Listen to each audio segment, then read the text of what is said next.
ఒక రకంగా మరి శాలేం రాజు గారు మరి ఎందుకు అలా మాట్లాడారో ఖచ్చితంగా నేను దానికి చాలా బాధపడుతున్నాను. ఆయన చాలా పెద్ద వ్యక్తి, అనేక మందిని ఆయన ప్రభావితం చేసి చెడు మార్గం నుంచి మంచి మార్గం వైపు ఎంతోమంది త్రాగుబోతులను మార్చినటువంటి వ్యక్తి ఆయన. కానీ ఏదో సందర్భంలో మనిషి మరి ఈరోజు ఎందుకు అలాగా ఆయన ఆ మాట మాట్లాడాడో మరి నేను చాలా చింతిస్తున్నాను. దానికి క్షమాపణ కూడా కోరాను నిన్న కూడా. మరి ఈ రోజున ఆలోచన చేస్తే అనేకమైన మరి మతాల్లో కూడా ఇందాక నేను మనోజ్ గారికి కూడా ఒక న్యూస్ బయట ఒకటి పంపించాను. ఒక చోట ఒక పూజారి చాలా దారుణమైన పరిస్థితి వ్యవహరించడం జరిగింది. సో ఇలాంటి వ్యక్తులు ఎందుకు ఇలా చేస్తున్నారంటే ఒక యాక్షన్ అనేది సీరియస్గా లేదు.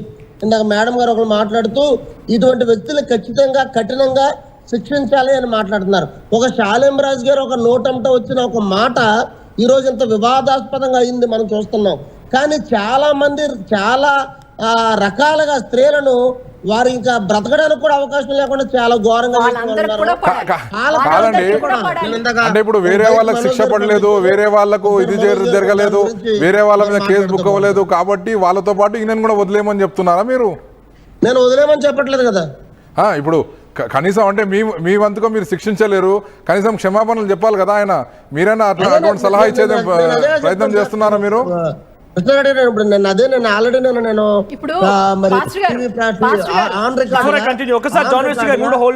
పబ్లిక్ కాలర్స్ కూడా తీసుకుంటున్నాం. పవన్ ఫ్రమ్ హైదరాబాద్ ఆయన కాల్ చేశారు.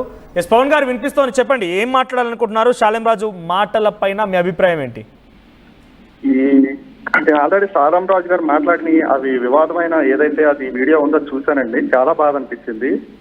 ఎందుకంటే మనం ఏ రోజు కూడా మన మతాన్ని మనం గౌరవించుకుంటూ పూజించుకుంటూ పరమతాలను మనం గౌరవిస్తాం. అయితే ఈ శాలేం రాజు అనే వ్యక్తి కాదు, చాలా మంది పాస్టర్లు ఇప్పుడు వాళ్ళు ఆదివారం వస్తే చర్చిలో కానీ లేకపోతే సువార్త పేరుతో గ్రామాల్లోకి వచ్చి కానీ చాలా దారుణంగా హిందూ దేవకి దూతల్ని ఆల్మోస్ట్ దూషిస్తున్నారు. పక్కన పెట్టండి, మన హిందూ ఆడవాళ్ళు ఎవరైతే ఉన్నారో మహిళలను వాళ్ళు ఎంత దారుణంగా కించపరుస్తాం అనేది చాలా చాలా తప్పండి.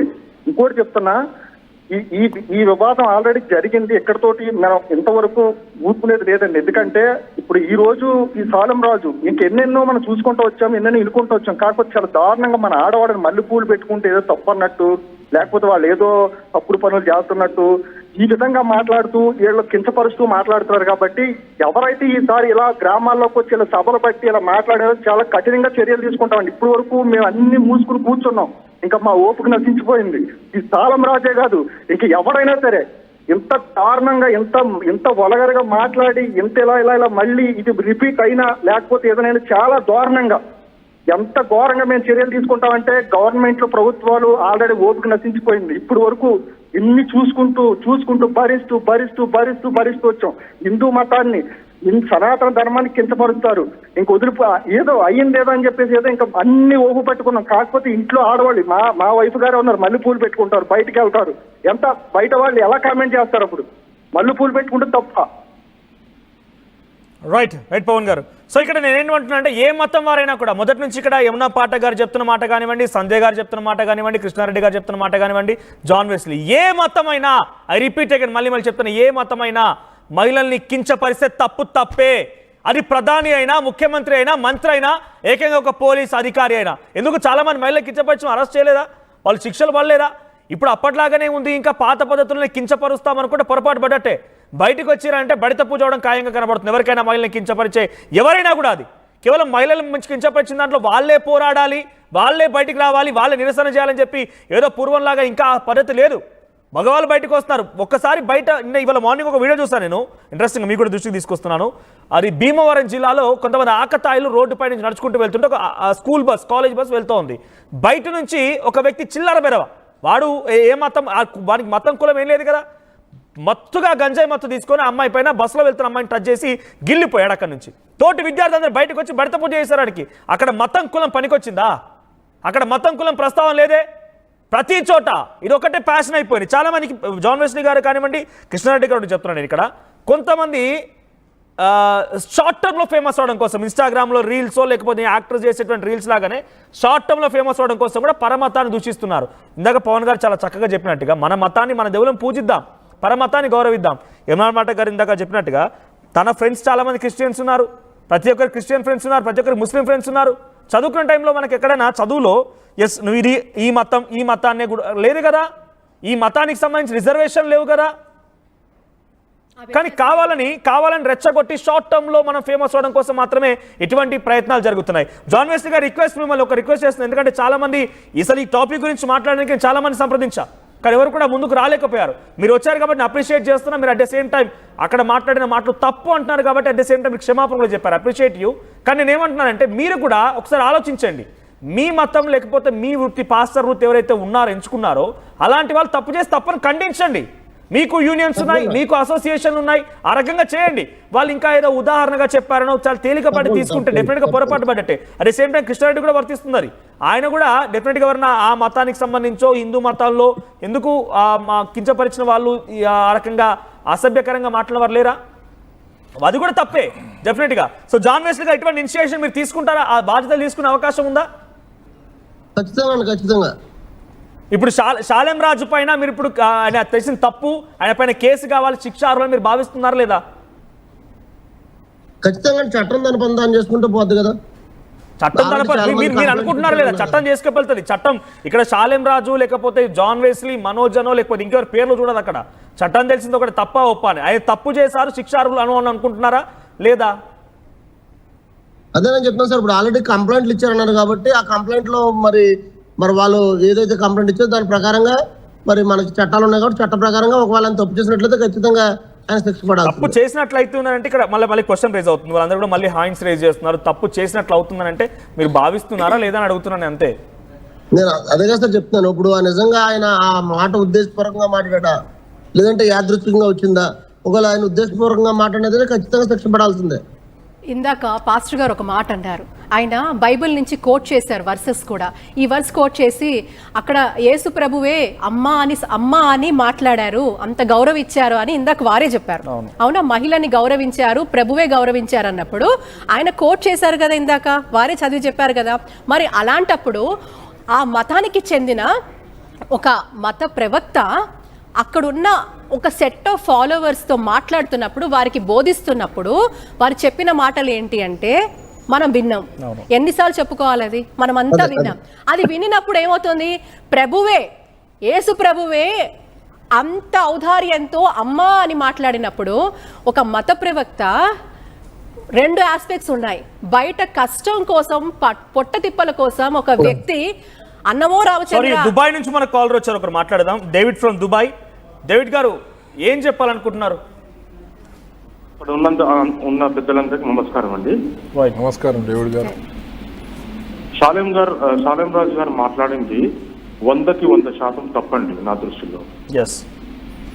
పరమత సహనము, పరమతాల అలవాట్లు, వాళ్ళ కల్చరు, వాళ్ళ అలవాట్లను మనం గౌరవించాలి. ఇప్పుడు నేను దుబాయ్లో ఉన్నాను, 21 సంవత్సరాల నుంచి ఉన్నాను.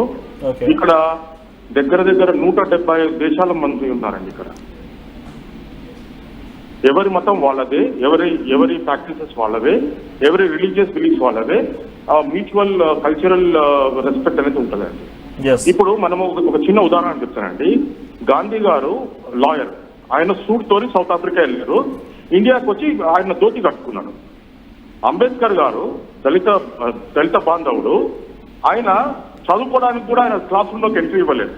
కిటికీలో ద్వారా కూర్చి ఆయన ధోతిలో నుంచి మన ఇంగ్లాండ్కి వెళ్ళి 2 PhDలు చేశారు.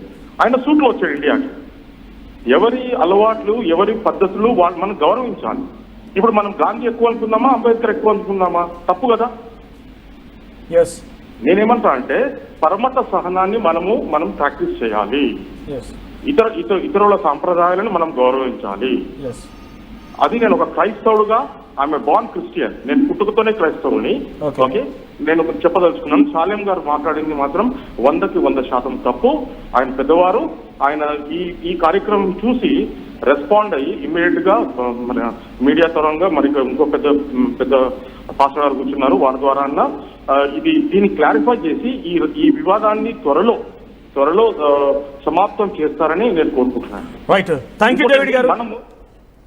రైట్, థ్యాంక్ యూ అండి. ఆయన దుబాయ్ నుంచి కాల్ చేశారు. ఆయన పుట్టుకతోనే క్రైస్తవుడు అనే పదాన్ని కూడా వాడి ఇక్కడ అదే అంటున్నా, మతానికి సంబంధం లేదు ఇక్కడ.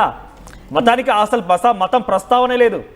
కానీ ఆయన ఏమంటున్నారంటే చాలా క్లియర్గా ఆయన మాట్లాడిన తప్పు అంటున్నారు. ఆయన వెనకేసుకు రావడం లేదు ఎక్కడ కూడా. అందుకే మనం ఒక పర్సన్స్, కొంతమంది వ్యక్తుల కారణంగానే విభేదాలు వస్తున్నాయి. ఆ వ్యక్తులను ఫైండ్ అవుట్ చేయాలి ఫస్ట్. మునపటికి ఇక్కడ నేను అది ఇందాక పాస్టర్ గారితో అడిగింది.